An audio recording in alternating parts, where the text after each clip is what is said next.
You know that feeling when you're in your own world? Like you can't even see what else is going on because you're in your head. You're thinking about your goals, your dreams, something annoying someone said to you, what you want to eat, the coffee that you want to go get in the morning, and then an opportunity to be kind presents itself to you. It could be the simple opportunity of offering a smile when someone passes you on the sidewalk on the way to said coffee, or a genuine "how are you doing" to your favorite barista. Calling a friend who you know needs someone to listen. So many things come to mind that happen daily, but recently I've been finding it hard to make myself be kind. Like extra kind. I have this feeling sometimes that people need me. And it's not something that I just have, it's something that I think a lot of us have. Like, people need me to listen. They need me to help. They need me to buy. They need me to sell. They need me to work hard. And at some point around the time I moved out here and started over, I feel like I just kind of started to shut shit down. It was like survival mode. A depressed, animalistic version of myself started walking the streets, searching for the light at the end of the tunnel, selfishly focused on my own success and well-being. Not that there's anything wrong with that. This is looking at it with a bit of a critical lens, being self-critical. But honestly, in my head, this is how I feel. I mean, I try to be a kind person. I try to be a nice guy. When I'm not as kind as I want my future self to be, I get a little critical. I honestly just felt like I couldn't really give myself to anyone. I couldn't be the best lover. I couldn't be the best friend, son, brother. Like, I couldn't really open myself up and give myself to anyone. And deep down, like, I know the power of kindness and the power of giving. So I think that's why it bothered me so much. And in my past lives, I feel like I really focused on being a giver and being as kind as possible. So it bothered me when I got to this big city and I started to become more just like an animal. So ultimately, and really we're talking several months ago, I really started realizing that this was happening probably in March, April. And luckily, over the past couple months, I feel like I've been able to start to step outside of it. It really just made me like more depressed than I already was. As I started to like pull myself out of this dark place and like start to knock off some of these goals that I've had and become the person that I want to be even more, my natural inclination is almost immediately to shift my focus to others.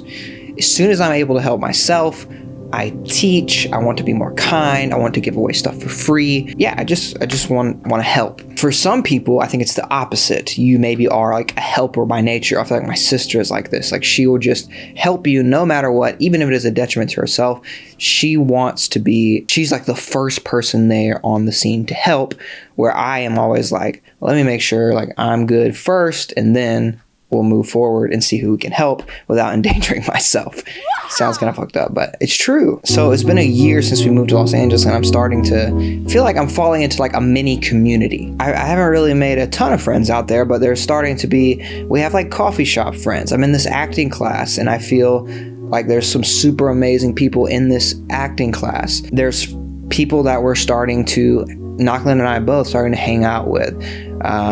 We have a double date planned coming up. So a community is building, a new community, and it's taken like 12 months to even get to this point. I'm starting to meet people and build business relationships with them, and that is awesome. But I'm finding it very hard to push myself that extra step. I can feel it slowly happening inside of me, but I just can't make myself just take that step of kindness and being more open.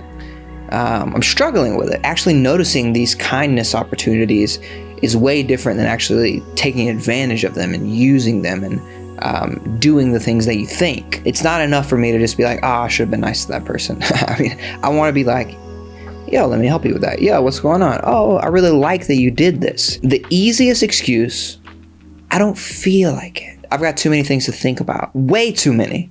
But as soon as these moments pass, I'm like, damn, why couldn't I have been just a little more open and a little more kind? When I was 19 at Clemson University, I did this corny ass thing with my buddy Alex, which shout out to Alex. We haven't talked in forever, but Alex, I love you, bro. We would stand out in front of the library and hold this big ass sign that says free compliments, which now that'll probably be huge on TikTok. So we were ahead of the curve. This was in 2012. maybe the end of 2011. We would do our best to give every person a genuine compliment, whether it's something that they're wearing or their smile or their eyes, whatever we could in those few moments, or their style. It wasn't like a joke. Like, we genuinely wanted to just make someone smile, and we made a lot of people smile. Say what you want about the silliness, but I believe that we made some people's days, and we got a lot of laughs and a lot of thank yous and genuine compliments back. It's like an example of, like, who cares what people think? Of course there's going to be a couple people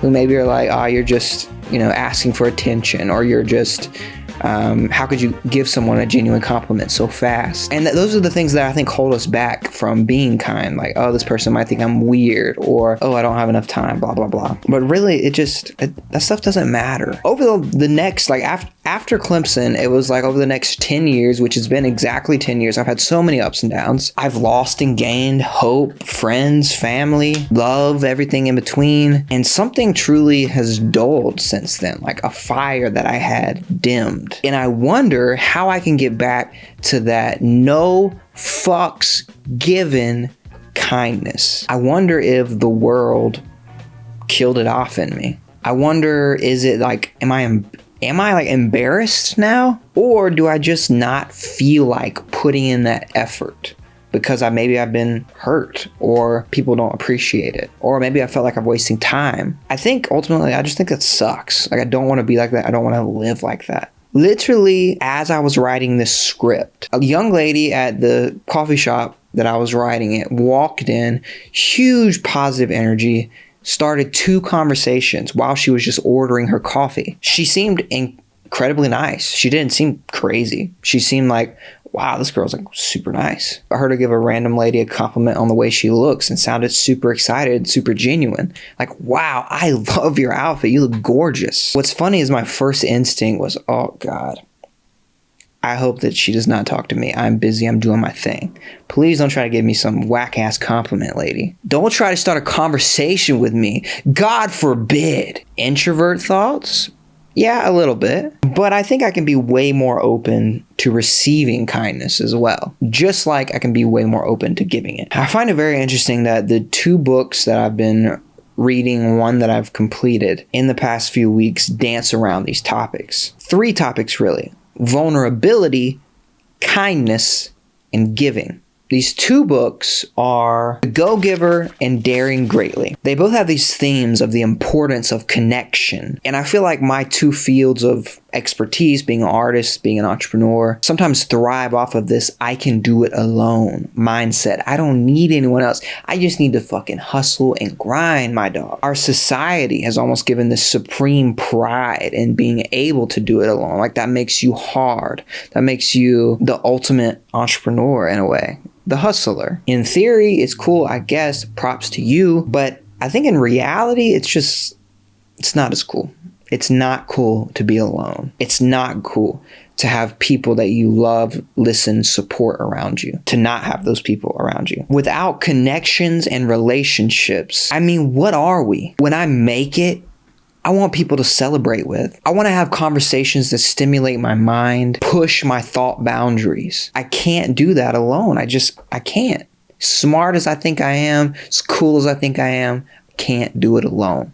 I can try, but it's not the same. And I don't want the solitude anymore. I've had it. I've lived in small towns. That kid, I'm in my room alone, creating shit.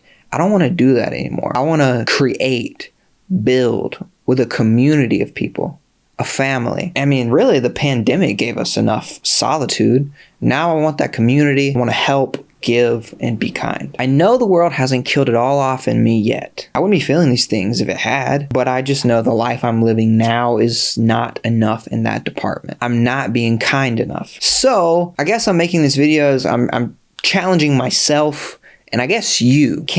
Let's just be kind once a day. I challenge you, outside of your comfort zone, be a little bit extra kind one time per day. Whatever being kind means to you. And let's try to make every day a little different. I don't know if it's buying somebody something, an extra gift, a phone call to grandma, really listening harder, a love note to your boyfriend, girlfriend, a compliment at a coffee shop. Can we be more kind? I think so. I hope you join me on this. It's only going to work if we're intentional about it, and I'm going to try my best to be intentional about it.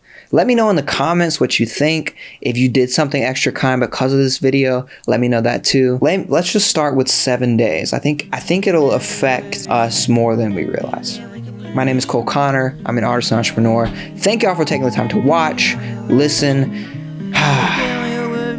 Please like, comment, subscribe, all that jazz. I'll catch you next time. Peace. Every day I wake up with a vision, cooking in the kitchen, ain't no fucking in a mission. Like, yo, shaking up your city with my bitchin', soda in the building, and the motherfucker fizzing. Like, whoa, cold won't stop till they get that gold. Cold won't stop till you sing my song. All the way